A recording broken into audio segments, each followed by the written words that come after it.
What's the inspiration behind that? When I saw it in the field, it was like, I've got to do something with that, and I wanted to do a military tribute. And when you look at it, I don't know if you guys had a chance to look at the tailgate on it. Stacey David did not disappear because television forgot him. He disappeared because television changed around him. For years, he was the kind of automotive personality viewers trusted. Wild hair, calm confidence, real tools, real fabrication, and build that felt like they belonged in an actual garage instead of a television studio. Then, while Trucks was still a major name among automotive viewers, Stacey stepped away. There was no spectacular farewell, no public meltdown, and no desperate attempt to remain at the center of the industry. That quiet exit created a question that has followed him ever since. What really happened to Stacey David? The answer becomes more interesting when you look at where he came from. Long before cameras followed him around a shop, Stacey was already obsessed with machines. Growing up in Boise, Idaho, he wanted to understand how cars, motorcycles, engines, and mechanical systems worked. He was not satisfied with simply looking at a finished machine. He wanted to take things apart, discover why something failed, and figure out how it could be improved. As a teenager, he worked with go-karts, motorcycles, old engines, and other projects that gave him the hands-on experience that later became the foundation of his television career. That background made an enormous difference. Stacey was never a television host pretending to be a mechanic for the sake of a show. He was a builder who happened to find himself in front of cameras. He learned welding, fabrication, troubleshooting, improvisation, and the patience required to solve problems when the first idea does not work. A machine can look intimidating when everything is assembled, but once the first bolt comes loose, it becomes a puzzle. That way of thinking became central to the way Stacey explained automotive work to viewers. There was another side to Stacey that helped shape his approach: music.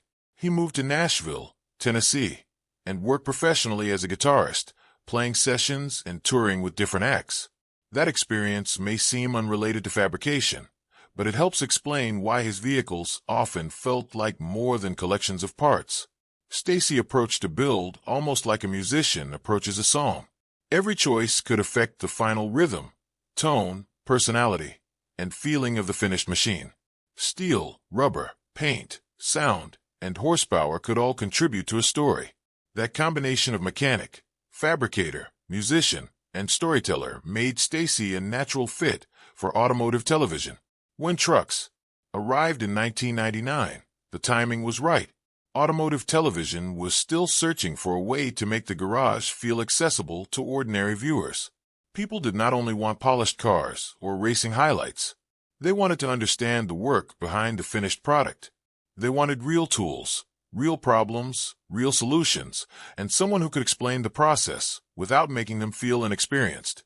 Stacey became that person. His style was confident without being intimidating. He could discuss suspension, welding, bodywork, engine swaps, exhaust systems, and fabrication while keeping the explanation understandable. Instead of making viewers think that serious automotive work belonged only to professional shops, he made the process feel reachable. You could watch him solve a problem and think, maybe I could learn this too. That was one of the most important things Trucks gave its audience. The show became especially memorable because the vehicles themselves became characters. Copperhead, the 1967 Chevy C10, became one of the recognizable project trucks associated with Stacey's television work. Crazy Horse, the custom 1966 Ford Bronco, became another fan favorite. Viewers did not simply see these machines appear at the beginning and disappear at the end. They watched them change. They saw ideas become fabrication, fabrication become assembly, and assembly become a finished vehicle with an identity. But the vehicles were only part of the connection. Stacey respected the people watching. He did not treat the audience as passive consumers who only wanted to be amazed. He treated them like future builders. He explained why a decision was being made instead of simply revealing the result. He showed steps that other shows might skip. He understood that the real satisfaction came from seeing a difficult problem become understandable. That is why Stacey's absence could feel strangely personal. Fans were not only losing a host, they were losing someone who had functioned like a teacher. His garage became a place where viewers could borrow confidence. A person with a toolbox but little experience could watch Stacey and feel less afraid of making a mistake. A parent could watch with a child. A young mechanic could see a complicated project and realize that every expert had once been a beginner. The contrast became even clearer as automotive television evolved. Some programs increasingly relied on louder personalities, exaggerated deadlines, arguments, sponsor-driven moments, and conflict designed to create television drama. Stacey's work suggested something different. The build itself already contains drama. Rust can fight you. Parts can refuse to fit. A tool can fail. A budget can become a problem. A plan can change halfway through the project. The real question is whether the builder can solve the problem and keep moving. Then came the quiet exit. Stacey was at the center of trucks, and then the show moved into a different era without the kind of dramatic goodbye audiences might expect today. There was no giant farewell episode explaining every detail. That silence naturally encouraged speculation. Had he been fired? Had he burned out? Had he simply decided that television was no longer worth the effort? Or had something changed behind the scenes that viewers never saw? The story presented by the source is less sensational, but perhaps more revealing. Stacey's departure is connected to a growing mismatch between the kind of automotive television he valued and the direction the program was taking. More sponsor involvement, more product placement, more network influence, faster production, and less room for detailed instruction could change the character of a show. For someone whose appeal depended on trust and hands-on education, that was not a minor creative disagreement. It went directly to the reason viewers had connected with him. Stacey had helped make trucks feel authentic. If the balance shifted toward polish and promotion at the expense of the garage experience, then the thing he helped create could begin to feel different. That left him with a difficult choice. Stay with a successful television platform while accepting changes he did not fully control, or step away and protect the style that had made people trust him in the first place. And that is where the story takes its first major turn. Stacey did not appear to choose fame at any cost. He chose the work. In an entertainment industry where people often fight to remain visible, he was willing to become less visible if that meant retaining control over what he built and taught. The absence of a scandal actually makes the decision more striking.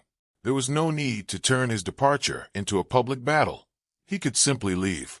That does not mean he abandoned automotive television. It means the next stage of his career would happen on different terms. In 2007, Stacey launched Stacey David's GearZ, and what looked from the outside like a comeback was really something more significant. It was a way to reclaim the parts of automotive programming that mattered most to him: education, real builds, creativity, and a stronger sense of ownership. GearZ gave Stacey an opportunity to shape the show around his own priorities. Through his company, Rattletrap, he was connected to the production of the program, rather than simply serving as the face of a format controlled entirely by someone else. The difference was enormous. The pacing, explanations, vehicle choices, and overall tone could reflect the values that had made his earlier work so memorable. The goal was not to recreate trucks. Exactly. GearZ could explore hot rods, trucks, kit cars, restoration projects, movie-inspired machines, family projects, and educational segments. It could spend time on the reasoning behind a build rather than racing toward a finished reveal. The garage could become a classroom again, and that was the point. For Stacey, that freedom mattered because a vehicle is never only a finished object. The process is the story. A viewer needs to understand why a part was selected, why a modification was necessary, and what happens when the original plan changes. That approach kept the focus where Stacey believed it belonged, on the craft itself. His career was beginning to show that leaving the biggest stage did not necessarily mean leaving behind the audience. Sometimes, it meant finding a better way to serve that audience.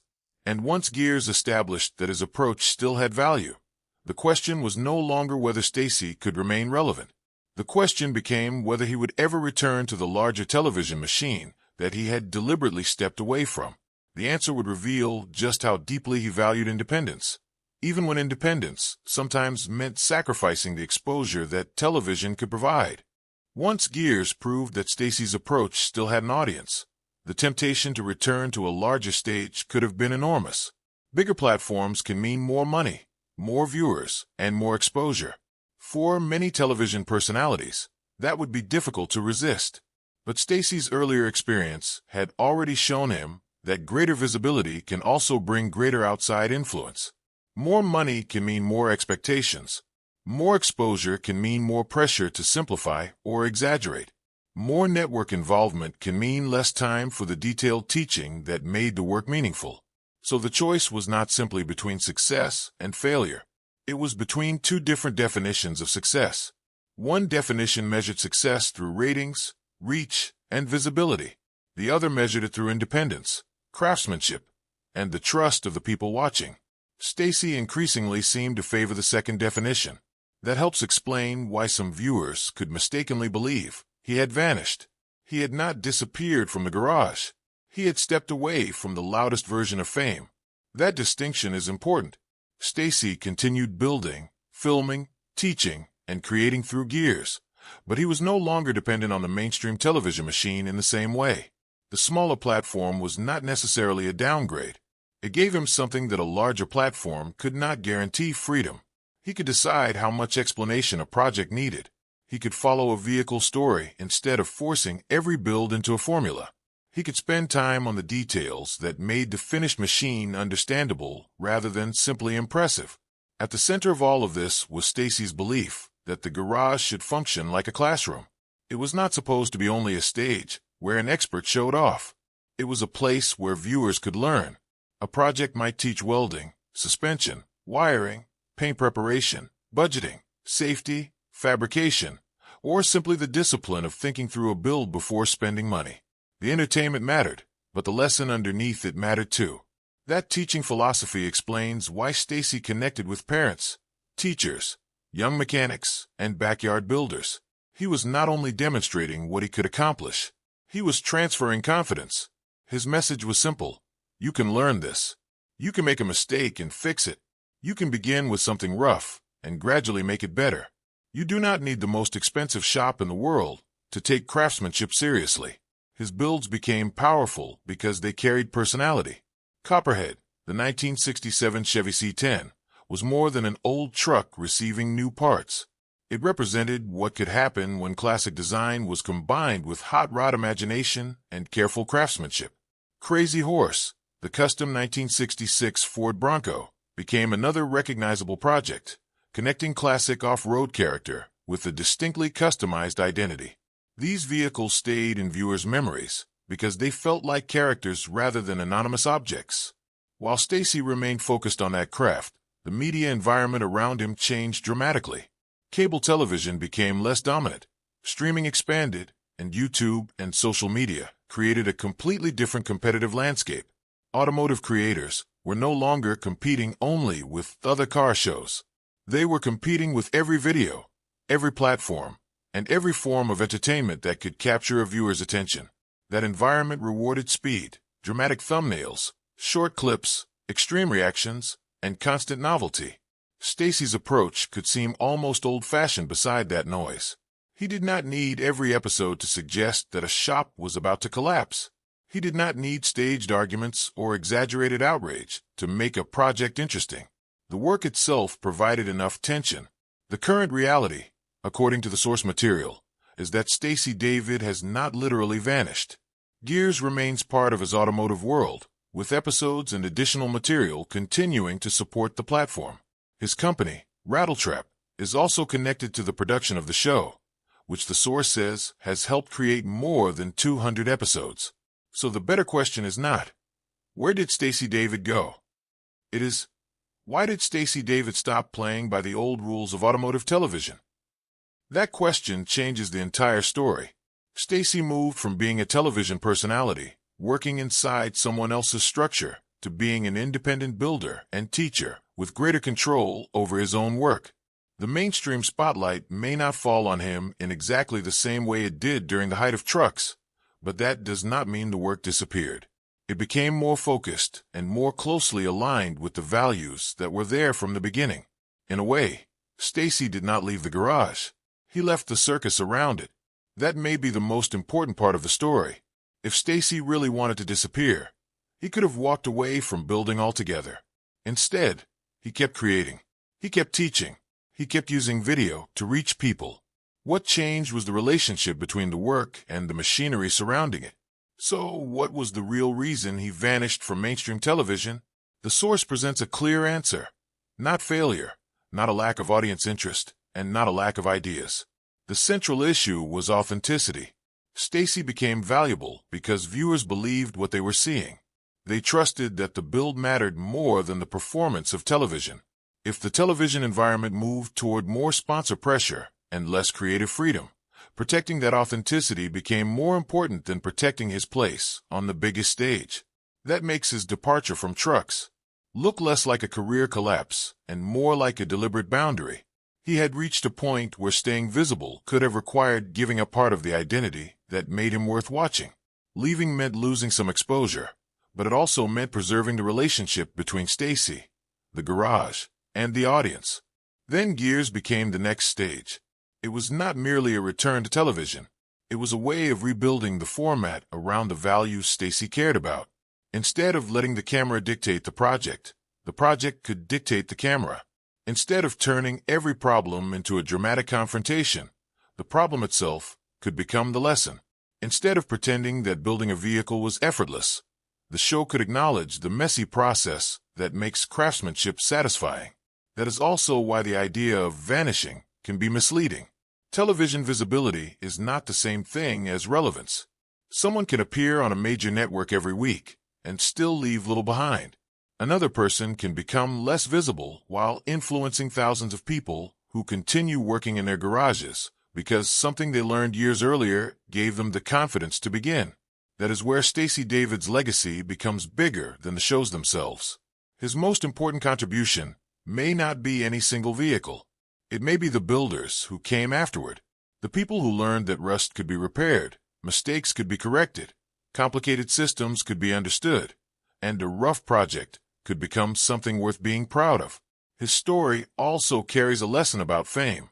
Television can make someone highly visible, but visibility is not the same thing as control. A bigger audience can be valuable, but it can also come with demands that slowly change the work. Stacey's career suggests that there's a point where protecting the reason people trusted you can matter more than maximizing the number of people who see you. That is why his exit from the mainstream spotlight feels unusual. There was no giant scandal needed to explain it. There was no dramatic public feud required. There was simply a builder who understood what he wanted his work to remain, and who was willing to choose a quieter path when the larger path no longer seemed compatible with that goal. The original twist, then, is almost the opposite of what the question suggests. Stacey David did not leave television because he hated television. He left the parts of television that came between the viewer and the craft. He still understood the power of cameras. He still used television and video to teach. But he did not want the camera to become more important than the build. That difference explains his entire career. Some personalities use cars to become famous. Stacey used fame to get people interested in cars. For him, celebrity was a tool, not the destination. The destination was always the garage, the project, the lesson, and the person watching at home who might finally feel confident enough to pick up a wrench. Trucks was the breakthrough. Leaving trucks became the protection of that identity. GearZ became to rebuild on his own terms. The lower profile was not necessarily defeat. It was the price of independence. And perhaps that is why people still ask about Stacey David. They are not only wondering where a familiar television face went, they are wondering whether someone can step away from the biggest stage without losing what made them important. Stacey's career suggests that the answer is yes. He did not need to dominate every screen forever. He needed to leave enough knowledge behind for other people to keep building. So maybe the better way to describe Stacey David is not as a man who disappeared, but as a builder who refused to let television define the limits of his work. He moved away from the noise, kept the tools in his hands, and continued doing what viewers trusted him to do in the first place. Build, explain, experiment, and teach. That is the real reason his story still matters. The television spotlight can fade.